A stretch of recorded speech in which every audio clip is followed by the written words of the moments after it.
Okay, we're going to start with Susan Mickleberry. Did I say that right? Yes, that's right. Okay. So I've been mostly, instead of working on new projects, kind of keeping up with the one that just came out and trying to get it out in the world and doing readings here and there. And so I haven't thought to the next step yet. So yeah, this is my very first book, so I'm really happy with it. And I'm gonna read 3 poems. The first one is Ocean Isle Beach. It's January. The southwest wind blows past the old pier, holding on in the tidal estuaries, where I sit in the still, late morning, enjoying the sounds.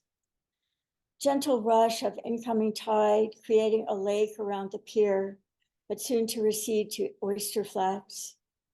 Distant surf pounds the beach on the ocean side of the island, across the inland waterway past the inlet. The rush of wind freshens across my face, and far away I hear the echoed pounding of hammers like African drums. Cumulus clouds billow overhead, shades of gray and silver filtering sun. Looking around, I note the absence of big water birds, gray, white, blue, green in the marshes. Only occasional tweets and whistles, a mockingbird echoing silence in the live oaks. Suddenly nearby, a ruckus, crowds descending, circling and cawing, and I turn my head just in time to see the great blue heron take off heavy and slow out of the flats where he rested, ascend in a long turning flight, displaying his wet streaked plumage as he rises majestic. I lean my head back on the aged gray bench to watch. My soul rests quietly here in this gentle pooling of tides, midst the tiny sparkling fish, brown and green marsh grasses, the buzzy trilling of flitting wrens. Feels grateful for this pause in a long life, waiting only for the tide to turn. Okay, great. Thank you. Do I need to put mine on gallery? No, you're good. I got control here. Okay. All right, so next poem is called Peony.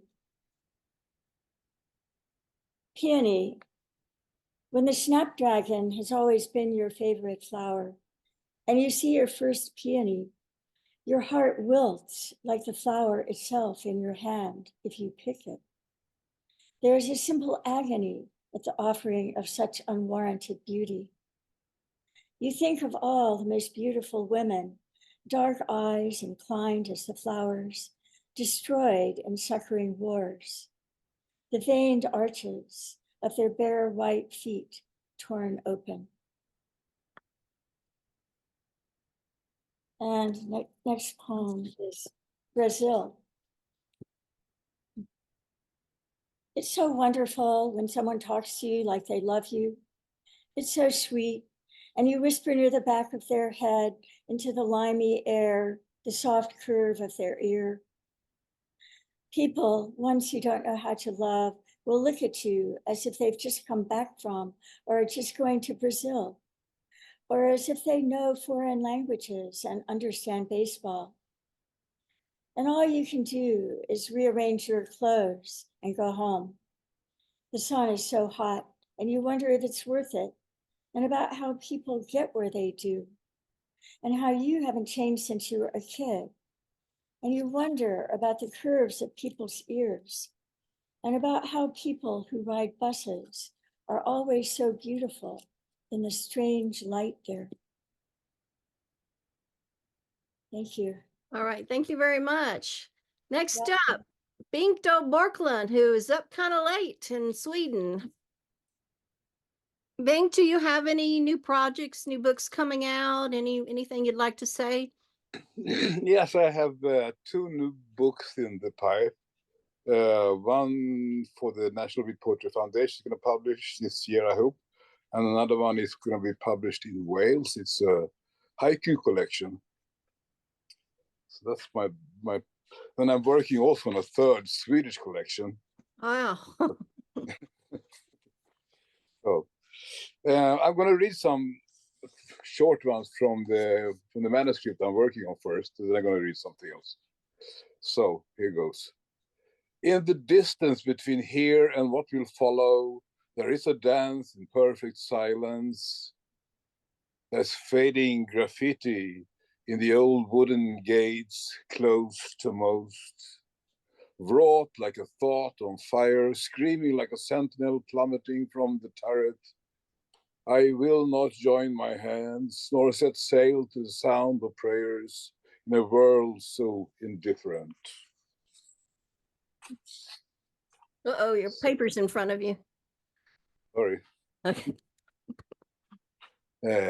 Ejaculating shame behind his bathroom window, lonely man sighs.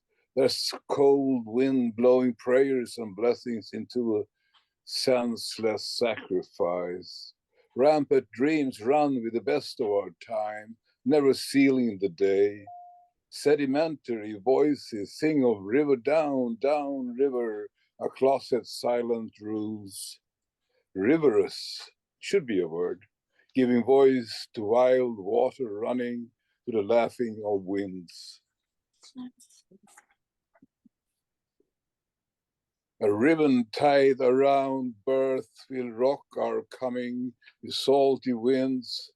Seagulls will call us. We are the children that will pass as children, well knowing why the talisman never worked.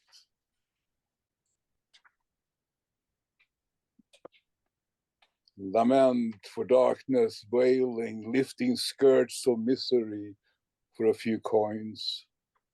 There are dreams harvested by the exclusive on the expense of decency. Sirens will sing, waves will face he who dares to come back. And I'm going to read something from this book, published by Middle Creek Publishing in Colorado some years ago.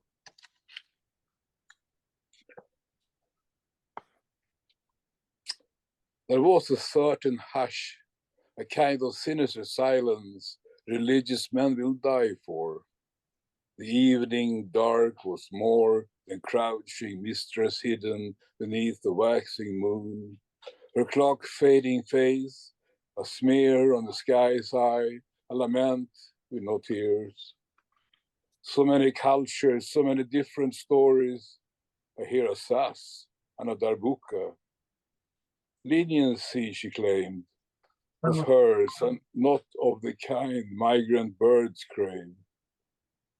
A stride is but a foot long, a measurement that can be made of anyone's mistake. Disparately and out of order, dragged into we be it, focus finds its own shift of tail. Derelict, dysfunctional and dying, I is dropped irony, lining up the scaffold. I, a wafer in a church, heading for Christmas, the graves burning, yearning for fish and wine, delving in is a pastime for porcupines and brides, waiting for new Jills to make a difference at the ball. Stained and left behind, charcoaled and chalked, one is always on the rebound, framing history with color.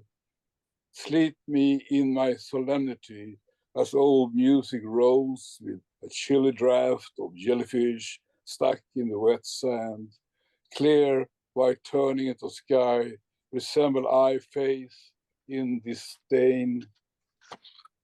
Roll wishful, smile in the yesterday, rambling today. There is a sculpture standing in the wishing tree, a scooter waiting by the end of Sweet 16. Thank you. Thank you very much. Okay, Drew Coomer. Tell us about some projects you're working on or whatever you'd like to say before you start. Sure. Hey, my name's A.S. Coomer. All my friends call me Drew. I'm a musician and a writer. got a bunch of books out, got a bunch of recording projects out. I also run a record label for poetry called Lost, Long Gone, Forgotten Records, where I record poets reading their work and then I add noise, found sound, instrumentation, whatever the fuck I want. And it's usually a very interesting project. I release it all online. It'll be on like YouTube and Spotify and all that stuff. And I'll make lyric books and covers, and there's an A side and a B side, and it's pretty fun. I prepared 3 poems, but they're kind of longer, so I'll just read maybe just one of them. And this is from a book that is now out of print called Songs for Leaving. It came out on this small press called Gutter Snob Books. With this collection, I recorded myself reading all 25 poems, and then I did the Lost, Long Gone, Forgotten Records thing to all of them and did it all online for free. So if you like any of the words you hear, you can hear my audio interpretation online too. So, but I think I'm going to read this last poem in the book. It's called Wind Song, and it's in a couple sections. 1. Horse-toothed pianos pound out pitch-keyed laughter. Beautiful noise from tired hands and hitch-glitching memory. It slips through the sentinel cattails and cartwheels across the summer stillness of this, our nameless pond. It rests amongst the sagging slumber of the weeping willow saplings. It nestles amongst the overbanked deposits of last year's record-setting floods. It nestles down amongst the thistledown and coiled brambles of this mine's gopher mine weed-filled garden. 2. Lightening in the sun, flash fried white, yet another birth in reverse, this Ouroboros emesis in aeternum. What's the point of buying the ticket when you're already on the ride? 3. But your songs, even when they weren't yours, they were. You made it so. Put down your stamp with a stomp, breathed out your melody and sealed it with spit. And if I'm being honest, I preferred hearing them from the other room, catching inspiration through muted specifics. The selfish cyclone, taking in and flinging out, inexorably churning, an unsteady peace. And I, with ever-shifting boundaries somewhere near the center, moves like a planchet. Creative archaeology and messages from the ever-expanding static, and nobody's ever really sure if it's them or if it's them. But the thing screams, cap locks grating from the grave, and the goosebumps sing out as they chase the missives up the slumped spine to coil behind shining red-rimmed eyes that waver like heat shimmers on late August asphalt.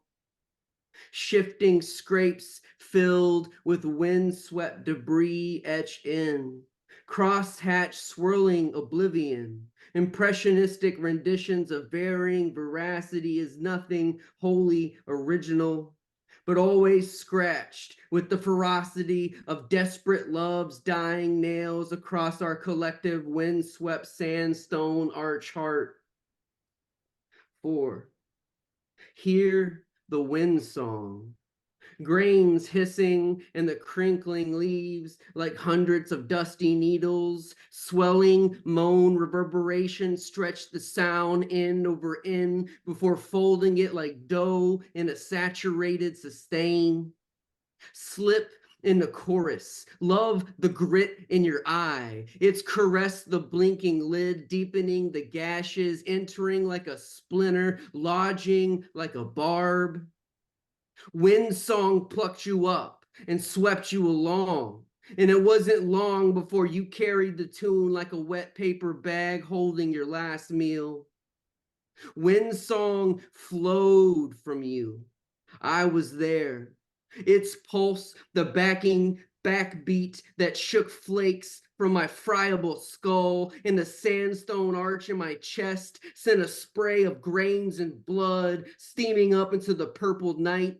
The erosion, a welcomed alleviation, a little less of a burden for bruised shoulders, a little more space between beats to suck in quick wisps of shuddery breaths.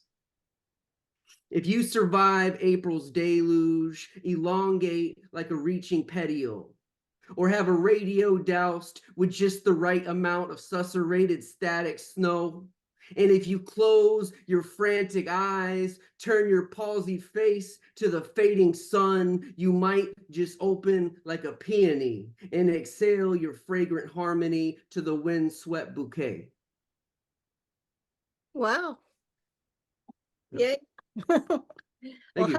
hang on. I think we're going to have a second round. Okay. Thanks for letting me read. Kenneth Lumpkin. Here I am. Well, I have no new projects, but I do have some poems to read. My poems tend to be short, tight, and they're over before, mercilessly, they're over before you know it. So I'm just going to read from this. I'm going to read from this second to the. All my books are self-published. I'm going to read from Slip of the Tongue, which is second to the last book, a couple of years ago. And since it's St. Patrick's Day, I thought I'd start off with a,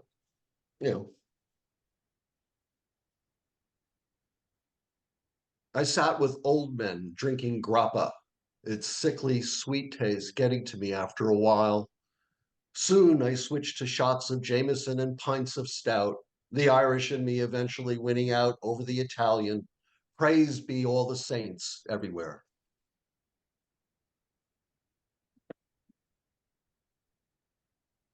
The poems are beginning to pile up all over the place again, on the tables, chairs, countertops, floors. Some of them are starting to get edgy, nervous, a few with outright attitudes. One of them, a brassy little haiku, is right in my face, looking pretty mean. They all start to move in on me. I go for my lighter just to remind them who's running things, and suddenly everything gets quiet again, only for a moment.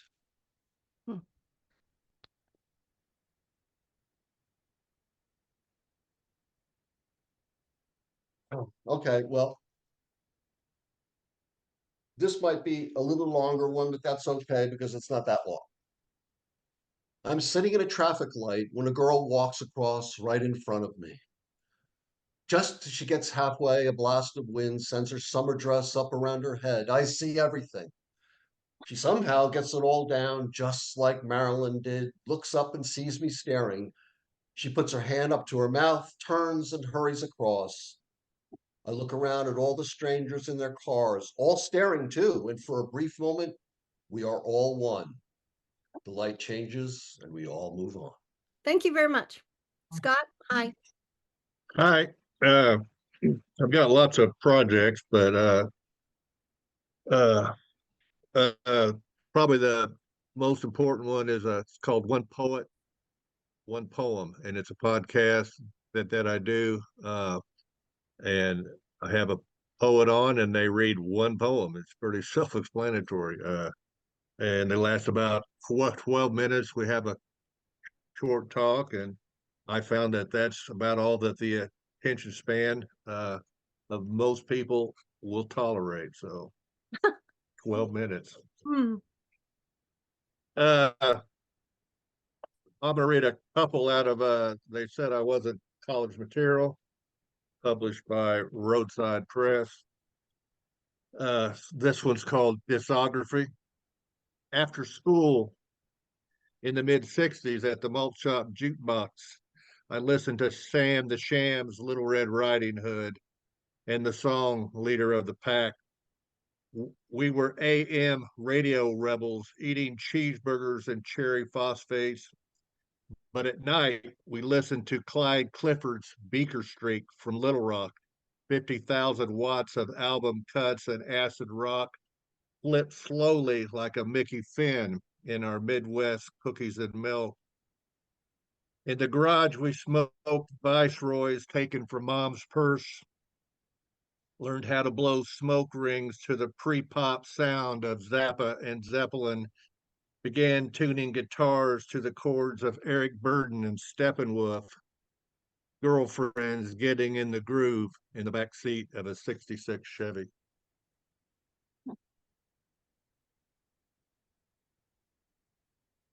You read that perfectly. This next one is called Stones.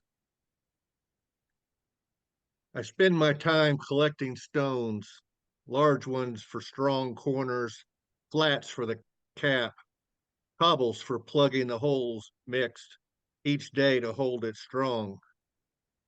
I spend my time collecting stones, working in layers, laying each one to fit like a puzzle in this perfect wall that protects things I own and sometimes own me. I spend my time collecting stones, set them around this ancient oak, spreading, arching, protects from the sun and storms, built high enough to dream well under a marauding moon. I spend my time collecting stones, my father's trade, this art passed down with bleeding hands, fit to chisels, chipping stones, making them fit, sealing it up. I spend my time collecting stones, but sometimes I leave one out of this perfect wall, one rock removed, long enough for you to slip in before new mortar is mixed. I cannot tell you where it is. Run your hand slowly over the surface. There, you see it? Okay. Wow. Thank you. Thank you very much. Okay. Thank you. Okay. I guess I will read now. Everybody's had a chance, right? I'll read from Full Moon Midnight. The unattainable other, a remembrance. The lights will flicker, the paper turn yellow, the story will morph and disappear. But I hold these moments of times in India, on the back roads by the Ganges, in the temples with my in-laws, protected in a bubble or an egg of love. The exotic smell of diesel, a wood fire, incense and curry, flower lays and jasmine strands, dung and dirt. Being a foreigner and family, among the sing-song codes of people with humbly bobbing heads, where every bend in the road held fruit stands covered in flies, and skinny cows scouring for food, where washing was done by hand from caste lower than Brahmin, and sweeping done by women squatting with handmade brooms of straw, where the refrigerator was in the living room due to space, but also pride, where oil lamps burned in a niche beside statuettes of favorite gods, Saraswati, Lakshmi, and Ganesh, knowledge, fortune, and good luck. That last visit to Madras before Chennai and divorce was acknowledgement of melding, then turning away, a swirl of honor, amazement. Family, like Norman Rockwell, meets Bollywood on Mars. We were children dreaming, who grasped and grabbed while sinking, then went wildly different ways. Thank you. Let's start again, and we'll have the same thing. Just I'll say your name and go ahead and read 3 poems. And if they're only like 3 or 4 lines, maybe read 6 or 7. Roughly 5 minutes. So let's start with Susan Ward Mickleberry. Okay. I'm looking for this poem that I was going to read. Well, I'll just read this one, which is a kind of a prose poem, Lake Lusa. We'd been walking for an hour in the woods near Lake Lusa. The light streamed through the trees intermittently. It pulled around us from time to time. I kept looking for a clear path, but only noticed hints of animal trails here and there in the dense undergrowth of bushes and scraggly trees. Russ was in front with a machete, laughing and swearing occasionally. He was wearing a t-shirt with the sleeves cut out of it. The sweat glistened on his shoulders and arms, and broken pieces of leaf clung to him. He kept brushing away mosquitoes and swiping at the trailing moss. The path must be in his mind, I was thinking, at about the time I saw the beginnings of a clearing ahead. How often had this happened before, the two of us hiking on impossible terrains, me blindly following. It was funny, really, what a fool I was, and yet we were never lost. What was it I trusted? His vast experience at not getting lost, I suppose. There it is, he yelled, already at the clearing's edge. I caught up with him and saw the old shack not far away. We started across the field. The grasses were yellow and knee-high. The high sun turned them white in places. It was noon, and we were finally there.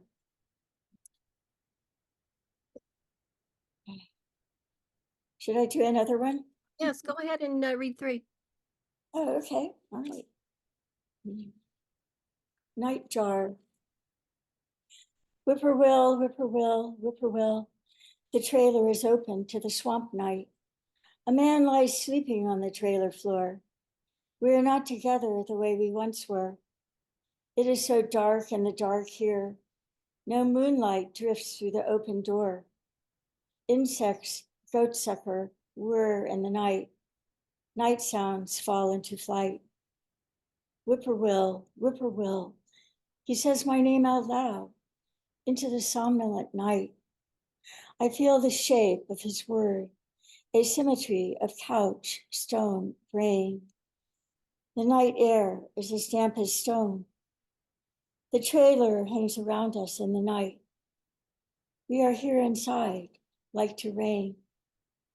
He touches my foot, whippoorwill. Right. And now I'll read the conversation. At the party last night, she was talking to me. She embroidered my cheek with her fingernails. I don't know what she drew. It could have had something to do with wars. If only I understood what it was she was saying. Maybe she didn't want anything, although her face was old and jutted with intent. But I thought she embossed the ridges of battle, horrid jewels of the tribesmen.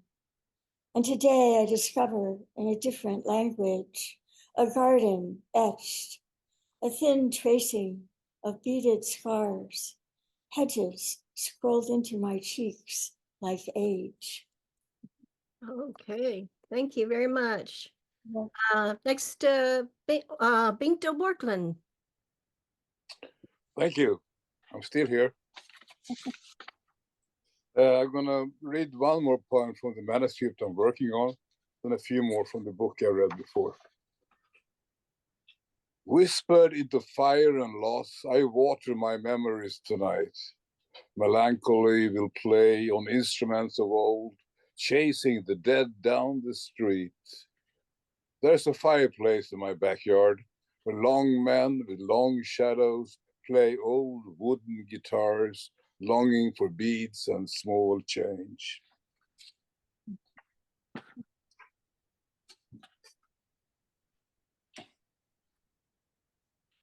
Vernal to the bony bed of I, lingering in dairy wombs where winds will not suffice. There will be an uprising with voices rattling of death. Finally will be the pale and stiff, charmed to the teeth in caves, With I, man, and wasteland talking, I is of no consequence here.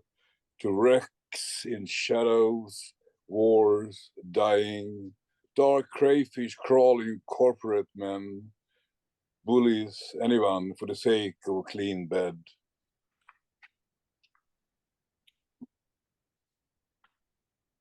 It is not of today sanctioned waves of yesterday row with the answers I am. Pale hands bouncing taut skins resurrection in a soft beat turning. Shadow draft bleeding, there is no consolation with old age.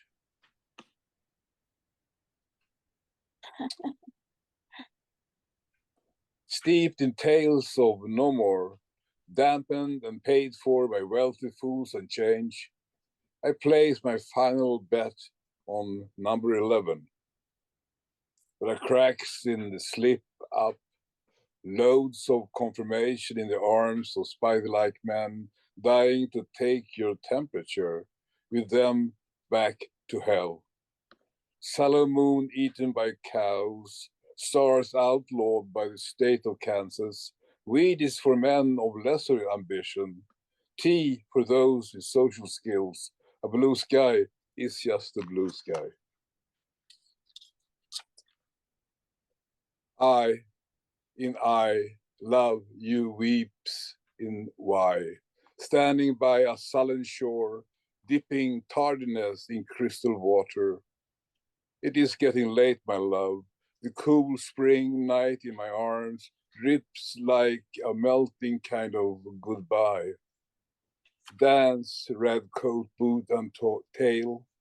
There are so many stories in our lives, images that fade with the wind. There are summer days, never promised, and yet so full of journeying. There is a goodbye lingering in the heat of the sun, in the bold garden scent. Thank you. Thank you so much. And thank you for staying up for us. That's okay. Thank you. Okay, Drew Coomer. Okay. This poem starts with an epigraph from Jim Harrison. He said, "There's a price to opening one's heart to beauty." This poem is called Heartwood. Let the jazz initiate blow those sour notes of learning, though the walls are tabloid page thin. Distance translates. The scales become the disjointed melody of a song that's rolling along the pink and purple ripples of the river on the tip of your limestone tongue. The artist and song title glint like sun on rapid. Memories shimmer to the surface, royal like water over dam, but recognition is a plastic jack-o'-lantern mask. Our wick whispers psalms of extinguishment. Blues bloom in the fallow field of your chest, the songbird sleeping in the heartwood there wakes. Some days aren't tracked by the sun. Though the cup is cracked, it'll hold all we need. I've lived long enough now to know our decades are lightning bugs winking out in late summer's twilight. All our clocks read 11:11. 3:33 is a deeper hue of the same blue. All our palettes more masterpiece than what we've been working over for a lifetime. Here's a time lapse of us blurring the lines, working the oil to death, diluting it with thinner spit and egg whites. We're always pouring on the varnish before the paint has time to dry. Life, for all us accidental impressionists, will never get museum space. We'll never sell for millions at Christie's. We'll end up going for nothing at a carrion estate auction to be stored away in a backwoods storage unit where only roaches will stand and marvel, appreciate what's left before the bolt is cut, the hasty appraisal made, and our eventual burial in a gas station dumpster. That one came out pretty recently in this Toledo, Ohio online zine called Maladjusted Live. So if you guys like music and poetry and art and that kind of thing and looking for a new place to publish, maybe check them out. I'm gonna read this poem from this chapbook that is super limited edition and is long since gone into the ether, called Sing While You Can. This poem is, it kind of speaks for itself. I've never been really good at explaining poems. I kind of just read them back to back and over again. But then I watch these videos and everybody's got these beautiful explanations for where these poems came from. I don't have any of that. That's just For the fine. I most don't part. either. Yeah, for the most part, the poem does the work. And this one's called Sing While You Can. Sing breath, blink chorus, nod verse, strut blues. Keep time with thumbs driving thump, 18-wheeler rhythm, tire shredding blowout brakes, bend note like bone before snap. Push tubes until inundated speaker speaks last year's Kinlan's crackle. Cackle in key with the murder of crows. Descend in chromatic turkey vulture concentric circles. Trill lone souls, nestless whippoorwill warble. Sink into quicksand melody and give in. Understand the fight is futile and the current only goes the one way. It'll spit you out, sure, but wind's are vengeful of her song, and even the longest breaths eventually give out. Sometimes the sweetest notes are the ones you don't play, only hint at, give whiff of, implicated nirvana, the last leaf quaking on the branch, the camera sweeping away before the fall, the coda's promised return to the golden chord, alpha and omega stops one step short, another ghost note. Every song ends in anticipation. The song only seems to linger. Sing while you can. Round out the vowels if you lose the words. Focus on the harmony. Sing while you can.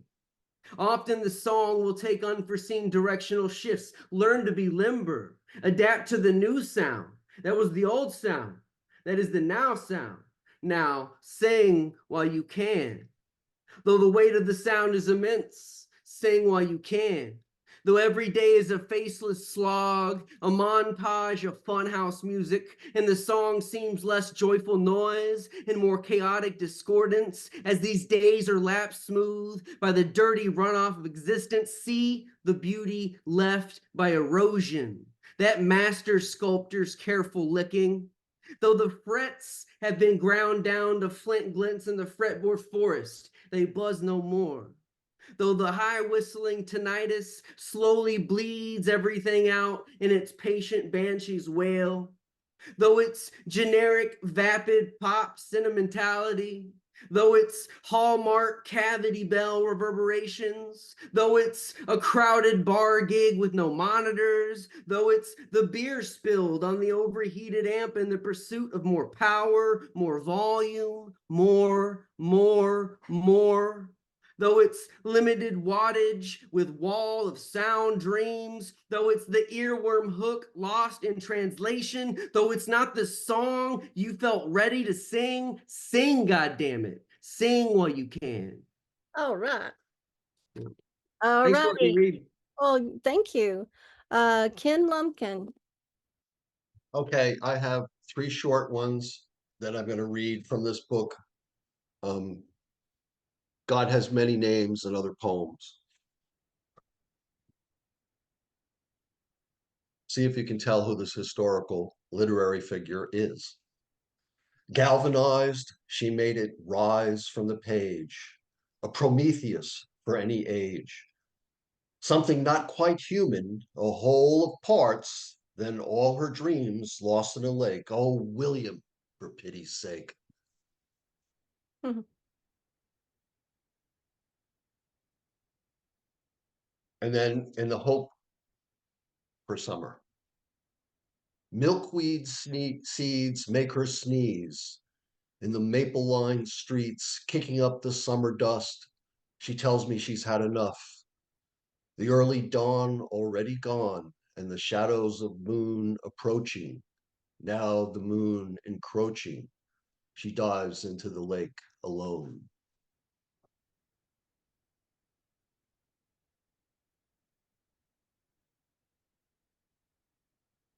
And then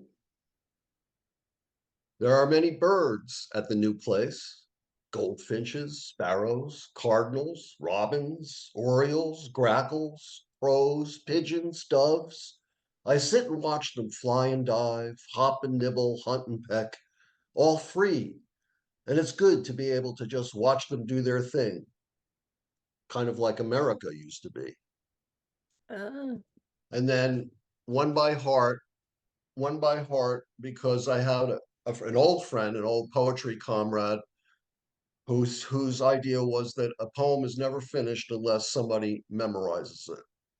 So here goes.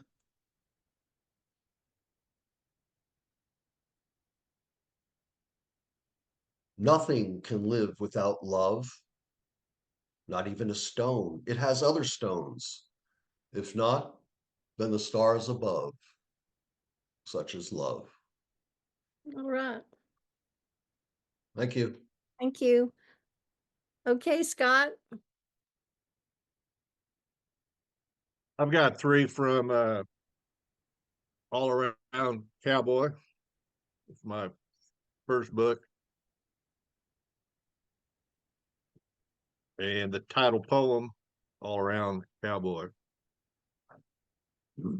After the rodeo at Cottonwood Falls, we drank beer out of my Stetson, danced on brick streets to Bob Wills' The Texas Swing. Leaving my hat on, after too many long necks, we made love beside my old truck, like I was the last cowboy on earth. All right. This one, titled Nobody Takes Home a Stripper. We were building a power plant in St. Mary's, Kansas in 1978. Tasha, just in from Wichita, had Dolly platinum hair and danced with a boa constrictor at Charlie Hall's Golden Horseshoe. I can't tell you why I thought taking her home to meet my mother was a good idea. It wasn't. Mom grilled her on quilting, canning, sewing, and the conversation flatlined after Tasha told her about her job in the snake. Our third night together, Tasha put carrots in the orange jello. Just to see, she said. It was a test, she said. She packed up in 43 minutes and headed back to Topeka. The counterfeit jello jiggled as the door slammed. In the early 60s, my elementary teachers didn't pull any punches. Not everyone got a blue ribbon. Grade cards had checklists. Mine said, does not behave well in the cafeteria, does not test well. And the last one is, it's the last verse that Nobody Knows Blues. From California, this land is singing to the New York Island the blues. 12-bar field hollers ring from slave shack blues. The smoke rises in Mississippi juke joints, foot stomp on the downbeat, bend the E string on pawn shop guitars of Bo Diddley boxes, shoebox made on a worn, slick shotgun porch blues. The heat rises, cigarettes burn in neck strings. Old blues is played with eyes closed and black cat bones on the edge of a swamp with too many gators in the no moonlight. The backdoor man sneaking out blues. Part of a CC rider doing a free ride. It is the king of the Delta, blues man teaching us how to play slide on the flat top blues. The fog rises. We hitch with Woody. See San Francisco wail the blues, singing the tap, tap, tap needle on homeless sidewalks, singing with somebody's little girl turned walking the midnight sidewalk, want a date, got some shit blues. The sound rises through the F-holes. We walk the line of ramshackle housing, heat turned off, of absent fathers moved out, moved on, of halfway houses, of safe houses, of crack houses, of a factory set up to fail the huddled masses without a house blues. Flag raised to the screaming silent blues of Walter Reed teaching heroes how to walk on one leg. It is a blues riff of yearning to breathe free. It is the grade school children learning God shed his grace on thee for the first time blues. It is the foot stomp on the downbeat, the tap, tap, tap, slap on the cracked guitar blues when we are still humming the tune, eyes closed, but have forgotten the words. Oh, Thank you. thank you very much. Okay, I'll finish with the Eagles and Everything. Everything teaches us the circle of our lives, the way the earth spins, the face of the clock, the time of day, then night, then day. Inside the circle, we intersect, form designs that disappear, ethereal mandalas, somewhat skewed in the atmosphere, glowing mysteriously over mountains. 2. The sound of water soothes us, echoes of the womb, sounds of fluid shifting in a personal sea, a heartbeat in oneness and warmth. Then we are born crying. The ancient ones soothe us. We all long for the mothership and connection. But we can't reach back. The circle goes around in one direction, repeating itself, a carousel of figures rising and falling. 3. Everything in space revolves. Bits break off and burn, self-destruct into another thing, failing the lesson of no escape. Despite what one believes, nature, the cosmos, every atom and cell teaches, deal now or later, all transforms, but never leaves. Okay, thank you very much, y'all. I'm honored to have you here with me reading, and I enjoyed all of you. And feel free to join again when I announce a reading, which will probably be about a month. If you're on the gas group, you'll see it. Or whatever. We'll see you around some reading somewhere, okay? Bye-bye. Belinda, Thanks a lot, Belinda, Belinda. Yes. shouldn't Ken read again? Oh, didn't we have you read again, Ken? I Yeah, think you read twice. You yeah, I read went Really? twice. Yeah. Oh Yeah, I went God, I'm twice. must be Yeah. the fever. Okay. All right. All right. Bye-bye. All See, right. I told you, Thank- it's over thank you, before guys. you know it. There. All right. Bye That's bye. life. All righty. Bye. Bye-bye. Thank